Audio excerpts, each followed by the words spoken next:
Hello hi നമസ്കാരം. ഇന്ന് ഞാൻ പറയാൻ പോകുന്നത് എംപ്ലോയ്മെൻറ്റ് രജിസ്ട്രേഷൻ സ്പെഷ്യൽ റിന്യൂവലിനെ പറ്റിയാണ്. അതായത് നിങ്ങളുടെ എംപ്ലോയ്മെൻറ്റ് രജിസ്ട്രേഷൻ യഥാസമയം പുതുക്കാൻ പറ്റാതെ പോയവർക്ക് ഇപ്പോൾ പുതുക്കുന്നതിനുള്ള അവസരം ഉണ്ട്. അതായത് വർഷങ്ങളായി പുതുക്കാൻ മുടങ്ങിക്കിടക്കുന്നവർക്കും അതല്ല ഒരു പ്രാവശ്യമോ 2 പ്രാവശ്യമോ നിങ്ങൾ പുതുക്കാൻ മറന്നു പോയതിനു ശേഷം നിങ്ങളുടെ സീനിയോറിറ്റി നഷ്ടപ്പെട്ടവരുണ്ടല്ലോ, അങ്ങനെയുള്ളവർക്ക് ഇപ്പോൾ സീനിയോറിറ്റി നഷ്ടപ്പെടാതെ തന്നെ എംപ്ലോയ്മെൻറ്റ് രജിസ്ട്രേഷൻ പുതുക്കാവുന്നതാണ്. അപ്പോൾ അതിനെപ്പറ്റിയാണ് ഇന്ന് പറയുന്നത്. അത് 1/1/1995 മുതൽ 31/12/2025 വരെയുള്ള കാലയളവിൽ ഏതെങ്കിലും കാരണങ്ങളാൽ രജിസ്ട്രേഷൻ പുതുക്കാൻ പറ്റാതെ പോയവർക്കാണ് ഇപ്പോൾ പുതുക്കാനുള്ള അവസരം. പിന്നെ ഈ രജിസ്ട്രേഷൻ പുതുക്കുന്നതിനുള്ള ലാസ്റ്റ് ഡേറ്റ് ഏപ്രിൽ 30 വരെയാണ്.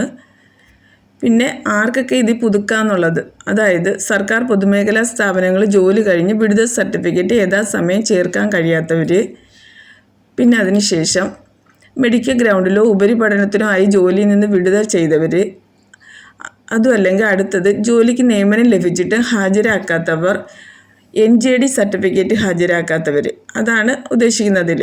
പിന്നെ ഈ കാലയളവിൽ പുതുക്കുന്നവർക്ക് അവരുടെ യഥാർത്ഥ സീനിയോറിറ്റി നിലനിർത്തിക്കൊണ്ട് തന്നെ ഇപ്പോൾ പുതുക്കാൻ പറ്റും. അതിന് നിങ്ങൾ എന്താ വേണ്ടതെന്ന് വെച്ചാൽ ഗൂഗിളിൽ employmenteexchange.kerala.gov.in എന്ന് ടൈപ്പ് ചെയ്ത് നൽകുക. എംപ്ലോയ്മെൻറ്റ് എക്സ്ചേഞ്ച് എന്ന് അടിക്കുമ്പോൾ തന്നെ വരുന്ന ലിങ്ക് ക്ലിക്ക് ചെയ്ത് മുന്നോട്ട് പോയാൽ മതി.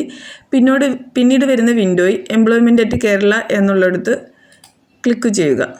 അപ്പോൾ നമ്മൾ എംപ്ലോയ്മെൻറ്റ് എക്സ്ചേഞ്ചിൻ്റെ സൈറ്റിലാണ് പ്രവേശിക്കുന്നത്. ആ വരുന്ന വിൻഡോയിൽ താഴോട്ട് സ്ക്രോൾ ചെയ്യുമ്പോഴത്തേക്ക് പ്രത്യേക പുതുക്കൽ എന്നുള്ളൊരു ഓപ്ഷനുണ്ട്. ഇംഗ്ലീഷിലാണെങ്കിൽ സ്പെഷ്യൽ റിന്യൂവൽ എന്നാണ്. അപ്പോൾ ഇതിൽ മലയാളത്തിലാണ് കിടക്കുന്നത്. അപ്പോൾ പ്രത്യേക പുതുക്കൽ എന്നുള്ളൊരു ഓപ്ഷനുണ്ട്. ആ ഓപ്ഷനിൽ ക്ലിക്ക് ചെയ്യുക. അതിനുശേഷം വരുന്ന വിൻഡോയിൽ ജോബ് സീക്കർ സ്പെഷ്യൽ റിന്യൂവൽ എന്നുള്ളിടത്ത് ഡിസ്ട്രിക്റ്റ് എന്നുള്ളിടത്ത് നമ്മുടെ ഡിസ്ട്രിക്റ്റ് ഏതാണെന്ന് വെച്ച് സെലക്ട് ചെയ്യുക. അതിനുശേഷം നിങ്ങളുടെ എംപ്ലോയ്മെൻറ്റ് എക്സ്ചേഞ്ച് ഏതെന്ന് സെലക്ട് ചെയ്യുക. അതിനുശേഷം ലോക്കൽ ബോഡി, അതായത് പഞ്ചായത്ത്, നിങ്ങൾ എംപ്ലോയ്മെൻറ്റ് രജിസ്റ്റർ ചെയ്തിരുന്ന സമയത്തുള്ള ലോക്കൽ ബോഡിയാണ് ചോദിക്കുന്നത്, പഞ്ചായത്ത്. അപ്പോൾ ലോക്കൽ ബോഡി ഏതെന്ന് സെലക്ട് ചെയ്ത് നൽകുക. അതിനുശേഷം തൊട്ടടുത്തായി വാർഡ് ഏതെന്ന് ചോദിക്കുന്നുണ്ട്. അപ്പോൾ വാർഡ് ഏതാണെന്നുള്ളത് സെലക്ട് ചെയ്യുക. അതിനുശേഷം രജിസ്ട്രേഷൻ നമ്പർ, ആ രജിസ്ട്രേഷൻ നമ്പർ എന്നുള്ളിടത്ത് അതിൻ്റെ സാമ്പിൾ 1-2 എണ്ണം കാണിച്ചിട്ടുണ്ട്. അപ്പോൾ അതേപോലെ നിങ്ങളെ എംപ്ലോയ്മെൻറ്റ് കാർഡിൽ രജിസ്ട്രേഷൻ നമ്പർ അടിച്ചു നോക്കുക. അങ്ങനെ നോക്കുമ്പോൾ കിട്ടിയില്ലെങ്കിൽ പല രീതിയിൽ അടിച്ചു നോക്കുക. അതായത് ഇത് സാമ്പിൾ കാണിച്ചിരിക്കുന്നത് 00/1234 എന്നാണ്. അപ്പോൾ ആ 00 എന്നുള്ളത് 2000 എന്നാണ് ഉദ്ദേശിച്ചത്, അതായത് 2000 എന്നുള്ളത്. അപ്പോൾ നിങ്ങൾ അഥവാ ഇങ്ങനെ അടിക്കുമ്പോൾ കിട്ടിയില്ലെങ്കിൽ സാമ്പിൾ പറയുവാണ്. അപ്പോൾ നിങ്ങളുടെ കാർഡിലെ നമ്പർ എങ്ങനെയാണോ അതുപോലെ ഉപയോഗിക്കുക. മുഴുവനായിട്ടും ആ ഇയർ ടൈപ്പ് ചെയ്ത് നൽകുക. അതിനുശേഷം സ്ലാഷ് ഇട്ടതിന് ശേഷം മറ്റേ നമ്പർ അടിക്കുക.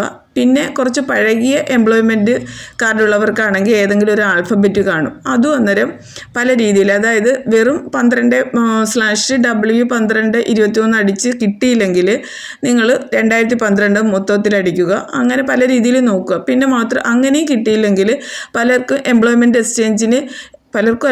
എക്സ്ചേഞ്ചിന് ഒരു കോഡുണ്ട്. ആ കോഡും കൂടെ ടൈപ്പ് ചെയ്തതിന് ശേഷം ഹൈഫൻ ഇട്ടതിന് ശേഷം ഈ നമ്പർ അടിക്കുക. അങ്ങനെ വിവിധ രീതിയിൽ നോക്കണം. ചിലപ്പോൾ നമ്മൾ ആ എംപ്ലോയ്മെൻറ്റ് എക്സ്ചേഞ്ചിലെ കാർഡിലെ പോലെ തന്നെ അടിക്കുമ്പോൾ കിട്ടണമെന്നില്ല.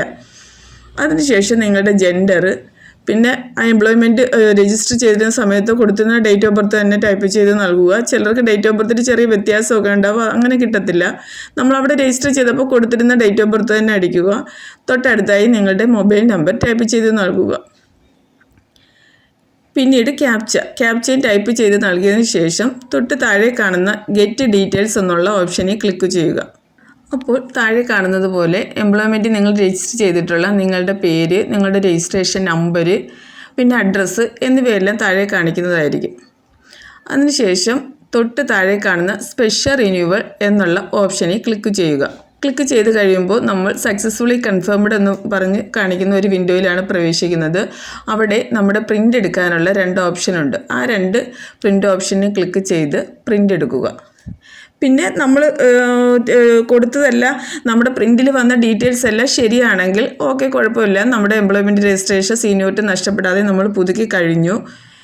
അതല്ല, ആ ഡീറ്റെയിൽസിൽ എന്തെങ്കിലും വ്യത്യാസം ഉണ്ടെങ്കിൽ അത് തെളിയിക്കുന്ന രേഖകളുമായിട്ട് നിങ്ങൾ എംപ്ലോയ്മെൻറ്റ് എക്സ്ചേഞ്ച് പോകേണ്ടതാണ്.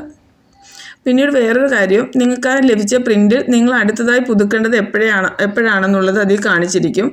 അപ്പോൾ ആ ഡേറ്റിന് തന്നെ പുതുക്കുക. അതായത് നിങ്ങൾ റെഗുലറായി പുതുക്കിയിരുന്ന ആളായിരുന്നെങ്കിൽ നിങ്ങൾക്ക് എപ്പോഴാണോ ഇനി പുതുക്കേണ്ടത് ആ ഡേറ്റ് ആയിരിക്കും അവിടെ കാണിക്കുന്നത്. എന്ന് വെച്ചാൽ ചിലപ്പോൾ ഏറ്റവും അടുത്തായിട്ടുള്ള ഡേറ്റ് ആയിരിക്കും കാണിക്കുന്നത്. അപ്പോൾ ആ ഡേറ്റിന് വീണ്ടും നിങ്ങൾ പുതുക്കുക.